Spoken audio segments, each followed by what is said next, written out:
أهلا بيكو. النهاردة هنغوص في فصل مهم قوي من رواية امال عظيمة لتشارلز ديكنز، الفصل الثامن تحديدا. هنشوف فيه شخصية بيب وهو بيزور بيت الأنسة هافشام الغريب ده لأول مرة، بيت ساتس هاوس. الزيارة دي تعتبر نقطة تحول أساسية في حياة بيب. بالظبط. المصدر بتاعنا هو النص الأصلي للرواية، وهدفنا هنا إننا نستكشف مع بعض إزاي التجربة دي أثرت فيه في نظرته لنفسه وللدنيا. تمام، والبداية أصلا من قبل ما يوصل ساتس هاوس، من عند السيد بامبل شوك. وصف المحل بتاعه محل تاجر الحبوب ده، والبذور اللي كأنها محبوسة في الأدراج الصغيرة. دي لفتة ذكية قوي من ديكنز، كأنها رمز الحياة بيب نفسه وقتها، المقيدة والمحبوسة. فعلا، وحتى المقارنة بين ملمس قماشه الخشن وملمس البذور وتجربة الفطار كمان. ياه، الفطار ده كان موقف صعب بصراحة. يعني بخل بامبل تشوك ده وإصراره إنه يفضل يسأله فجأة كده 7 في 9 بكام يا ولد، ده كله كان زي تمهيد نفسي للي هيشوفه. صح، كأن ديكنز بيرسم لنا خط أساس كده عشان نعرف نقارن، ومن عالم بامبل تشوك ده اللي هو المادي البسيط بندخل بقى على ساتس هاوس. وهنا بقى التغيير الكبير. وصف البيت نفسه بيخلق جو غريب ومريب، طوب قديم، قضبان حديد كتير على الشبابيك، وشبابيك تانية مسدودة خالص. والمصنع المهجور اللي جنبه ده، مصنع البيرة اللي شكله متوقف من سنين طويلة قوي، تحس المكان كله عليه تراب الزمن. فعلا، ولما بيوصل ويرن الجرس بتقابله الشابة اللي هي استيلا. وهنا بيبدأ الاحتكاك الأول بالعالم الجديد ده. استيلا أول كلمة منها تقريبا ده بيب، مش كده؟ وبعدين توقف بامبل تشوك عند البوابة ببرود تام. موقف صعب قوي على بامبل تشوك أكيد جدا، وتقول له إن الأنسة هافشام مش عايزة تشوفه، منتهى التعالي. واستيلا نفسها وصف بيب ليها جميلة جدا، بس شكلها فخورة بنفسها ومتعجرفة. بالظبط، وبتتعامل مع بيب نفسه باستخساف واضح، بتقول له يا ولد.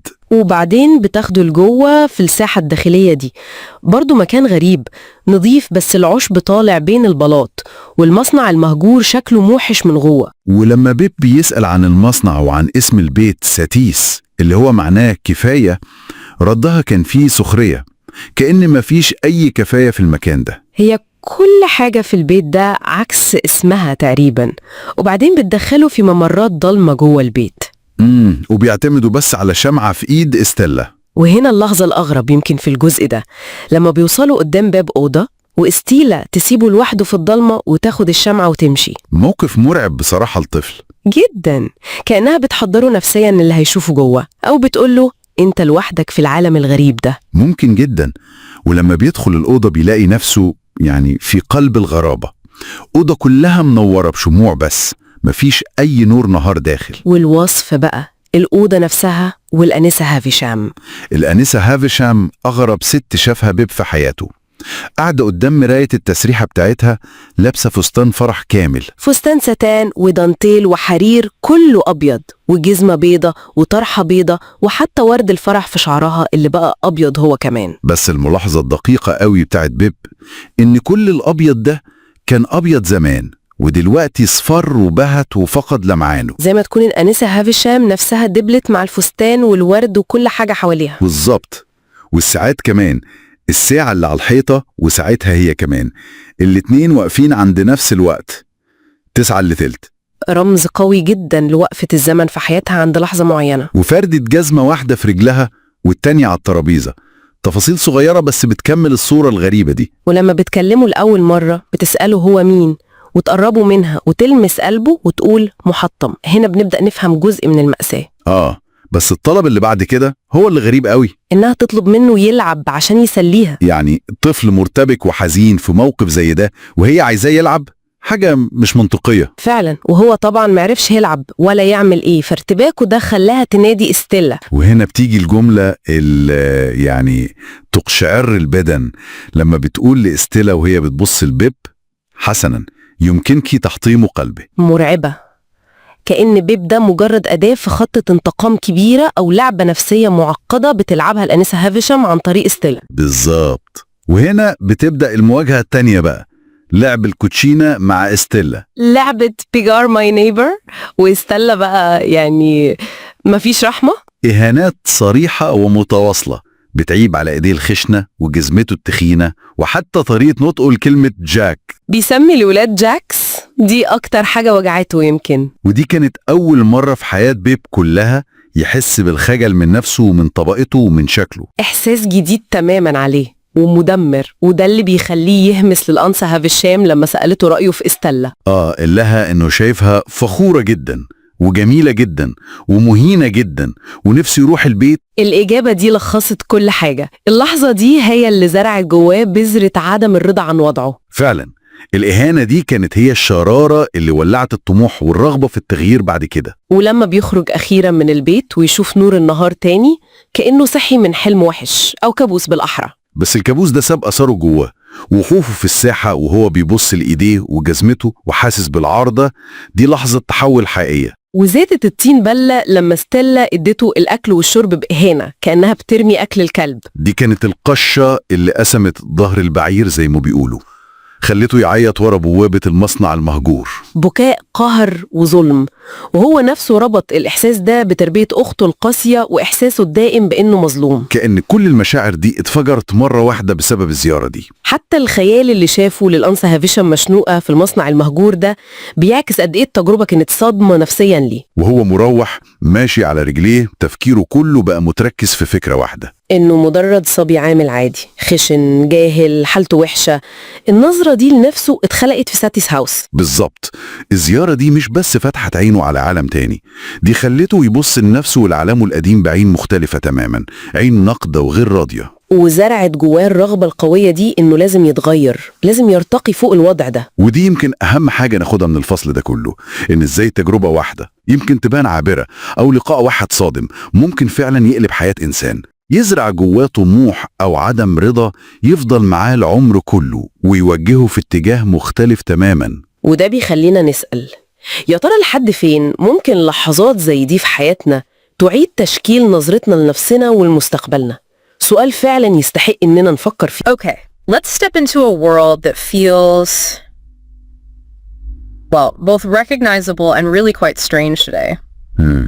For this deep dive, we're looking at something you brought to us, some key bits from Chapter 8 of Great Expectation. That's right. A really pivotal chapter early on. Absolutely. So our mission, if you will, is to get under the skin of Pip's first trip into town, and especially that unforgettable first visit to Miss Havisham at Satis House. Right. We want to unpack what he experiences, the whole atmosphere of that place, and maybe spot some clues Dickens plants early on, you know, things that hint at what's coming. Exactly. So let's start unpacking. Where should we begin? Pumblechook's shop. Yeah, that's a good starting point. Yeah. It's striking how Dickens uses Pip's sort of innocent viewpoint to make even a shop seem odd. It really is. Described as peppercorny and farinaceous, what does that even feel like? I know. It's peculiar, isn't it? For a grain merchant. Makes you wonder what readers back then would have pictured. That's true. And Pip sees those seeds and bulbs in their paper packets. Oh, yeah. And imagines they want to break out of those jails and bloom. It's such a strong image. It really is. Potential trapped, you know. It makes you think, is Dickens maybe hinting at Pip's own trapped potential there? A bit of foreshadowing? Definitely feels like it. And in that quite rigid society, that idea of wanting to break free, it resonates, doesn't it? It does. And then there's that weird detail about the corduroys. Right. Pumblechook and his shopmen wear them, and Pip feels this strange link between the seeds and the trousers. It's wondrously odd. Like, why put that in? Is it just to show how strange this little town is through a kid's eyes? Yeah. Making the ordinary seem, well, extraordinary. Could be. Defamiliarizing it all. It adds to that slightly off-kilter feeling right away. And then the view of the high street, almost comical, watching everyone else's business. Yeah, the saddler, the baker, the coachmaker, all looking out, not really working. Only the watchmaker seems focused on his own job. What's Dickens saying there about the town, do you think? Well, it paints a picture of a maybe. A slightly stagnant place, a bit gossipy, where keeping up appearances matters more than, you know, actual work. And Pip is sort of outside that, just observing. Exactly. Which brings us to that breakfast. That breakfast. Ugh. Dickens really lays on the sensory details, doesn't he? The low ceiling, the tiny bits of food. And the maths questions. Yeah. Nonstop. It feels really oppressive. What stands out most to you there? Just how mean it is. It feels punitive, like punishment, not breakfast. That watery milk and crumb. Based on his sister's ideas, yeah. And 7 times 9, boy, Yeah. before he can even swallow. It's like badgering, not teaching. Totally. It really rams home what a grim environment he's leaving behind. So, no wonder he's relieved to go to Miss Havisham's, right? Yeah, But he's just trading one kind of oppressive place for another. absolutely. The description of Sadet's house itself, old brick and dismal, lots of iron bars. It sounds like a prison almost, designed to keep people out, or maybe someone in. It's a potent visual, isn't it? The bars, the walled-up windows, Yeah. total isolation and decay. And the brewery next door, disused. Yeah, that adds another layer. A place that should be busy, productive, maybe even cheerful, silent. Like Miss Havisham's life, as we find out. Exactly. It mirrors her arrested state. What do you think that brewery signifies right next door? Maybe a past that was more alive, before whatever happened. Its silence just makes the house feel even more deathly still. Point. Time stopped in both places. And then the encounter at the gate, that clear voice, what name? Out of nowhere. Very formal, very mysterious. And Pumblechook puffs himself up, Pumblechook, only to be immediately shut down by Estella. Quite right. Huh. Yeah, she arrives with the keys, clearly in charge in some way. How does she treat Pumblechook? So dismissively. Ah, said the girl, but you see, she don't. Just flatly. Wow. Estella's power is clear right away, isn't it? Even Pumblechook seems to deflate. It sets up the weird power dynamics inside. And then Pumblechook blames Pip for the snub as he leaves. Typical. Right. Then Pip goes into the courtyard. It's clean, but grass is growing between the stones. Another hint of decay. Of nature taking over something man-made and neglected. And the wind whistling through the open brewery gates. Desolate. How do all these little details make you feel about the place? Uneasy. Definitely uneasy. Like the house itself is sick or haunted by the past. And Estella's comments about the brewery. You could drink without her all the strong beer that's brewed there now, boy. Emphasizing how utterly dead it is. And saying it'll just stand there till it falls down. More decay, more time standing still. Which makes the name Sadis, meaning enough. So ironic. Simply ironic. Estella even wonders aloud if people back then were easily satisfied. What was Dickens doing with that name, you think? Well, in a house so full of dissatisfaction and arrested development, Yeah. the name is just painful, isn't it? Maybe it represents a hope for contentment that was completely shattered. Yeah, and Estella herself, so young, but so scornful. Acts much older, very haughty, immediately puts Pip down. Why portray her like that right from the first second? It shows she's already been shaped by Miss Havisham's bitterness, maybe, taught to look down on people. It sets up conflict immediately. Definitely foreshadows trouble for Pip. And they don't even go in the front door. It's chained up. They use a side door. More secrecy, more isolation. Right. Then they get inside, dark passages, and suddenly this brightly lit room, But lit by candles, not daylight. That must have been so jarring for Pip. totally disorienting. And the room itself, big, lots of weird furniture, but dominated by that dressing table. What's the first impression? It's like a stage set, isn't it? Artificial, cut off from the real world, suspended in time. The candles trying to fake daylight. Weird. Yeah. And then Miss Havisham. Wow. Yeah. Dickens pulls out all the stops, the white wedding dress, lace, silks, but all faded, yellowed. Contrasting with the bright jewels she wears. And the mess dresses half out of trunks, everything unfinished. Like she literally stopped mid-action, one shoe on, Veil half arranged. and she looks withered, like waxwork or even a skeleton. Yeah. It's chilling. It's an image of tragedy frozen in time, isn't it? You see her story visually right there. Absolutely. Screams heartbreak. And her first words, who is it? Like she's expecting a ghost? And she pulls Pip closer. Come nearer, let me look at you. Drawing him into her weird, static world. Then Pip sees the clock and her watch. Both stopped. 20 minutes to 9. The ultimate symbol, right. Time means nothing here. And she asks him if he ever sees the sun. And Pip lies. Says no. Why does he do that? Instinct, maybe? He immediately gets to this place has its own rules. Normal answers don't apply. It shows he's adaptable, maybe trying to fit in, even here. Yeah, makes sense. And then the big moment she touches her heart. Ook. With that weird smile that had a kind of boast in it. It's so theatrical. What's with the boast? It's like she's proud of her suffering, wearing it like armor almost. Or maybe a weapon. A weapon, yeah. And then she says she's done with men and women, wants diversion, and tells Pip, play. Just like that. Play? How is a kid supposed to react to that in this room? He can't. It just throws him completely, shows the huge gap between her world and his. His awkwardness, his apologies. It's totally understandable. And she doesn't even seem to notice he's uncomfortable, just stares at herself in the mirror. Muttering about being so new to him, so old to herself, obsessed with time, trapped in her own head. Then snap, call Estella, pulls Pip into another awkward moment. These sudden shifts must be dizzying for him. Totally disorienting. He's constantly off balance. And when Estella comes, Miss Havisham uses her like a doll, almost. Tries a jewel on her, says it'll be hers one day. And then Estella says that awful thing about Pip being a common laboring boy. And Miss Havisham's response, chilling. Well, you can break his heart. There it is. Her whole agenda laid bare. Using Estella for revenge. It casts such a dark shadow over everything, doesn't it? Absolutely. And the card game, Beggar My Neighbor, just becomes another way to twist the knife. Pip doesn't know the game well, calls the knaves jacks. Which Estella immediately uses to shame him. More proof of his commonness. It feels like everything in the room is part of it. The stop clock, the yellow shoes she never wore. Reminders of that frozen moment. And Estella keeps poking at him. Coarse hands, thick boots. Why those specific insults? They hit right at his social class, don't they? Things he can't help. It's pure snobbery, drilled into her by Miss Havisham, designed to make him feel small. And Miss Havisham just watches.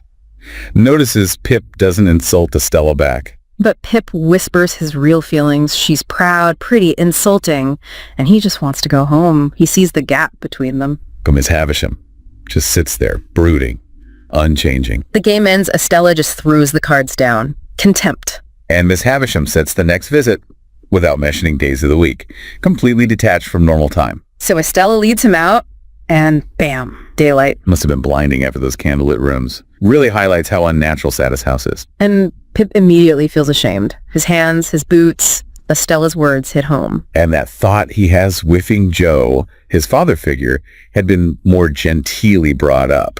That's a huge moment, isn't it? It really is. The seeds of discontent are sown right there. He's starting to be ashamed of his own life. Then Estella comes back with bread and meat. But how she gives it to him. Like feeding a dog she dislikes. Utter humiliation. And Pip cries. He can't help it. And Estella. She loves it, delights in seeing him cry, then laughs contemptuously as she leaves. It's so cruel. Horrible. So Pip runs off, hides in the brewery lane, and just lets it all out.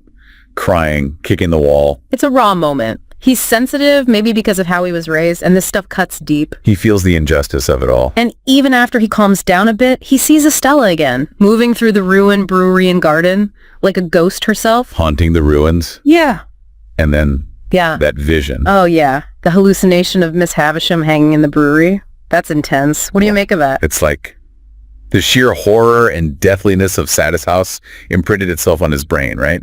A flash of psychological terror. It vanishes quickly, but wow, the impact. And Estella comes back, keys jingling, Cece's upset, and gives him that triumphant look. Knows she got to him. And her last words. Why'd you cry? Just twisting the knife one last time. Then she laughs and literally pushes him out the gate, locks it behind him. Done. And he walks home, miles and miles, just stewing over it all. His commonness, his boots, calling knaves jacks. This one visit has completely shaken his world, hasn't it? Changed how he sees himself. Yeah. So wrapping up this first dive into Satis house, what are the big takeaways? Well, definitely the oppressive atmosphere, right? Decay. Time stopped. And Miss Havisham herself.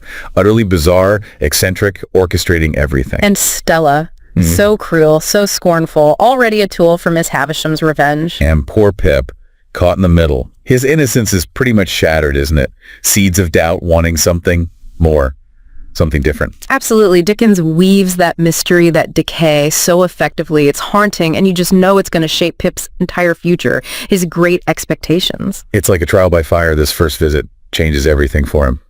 Which makes you wonder, what single thing from this first really disturbing visit, what detail do you think will stick with Pip the most? Psychologically.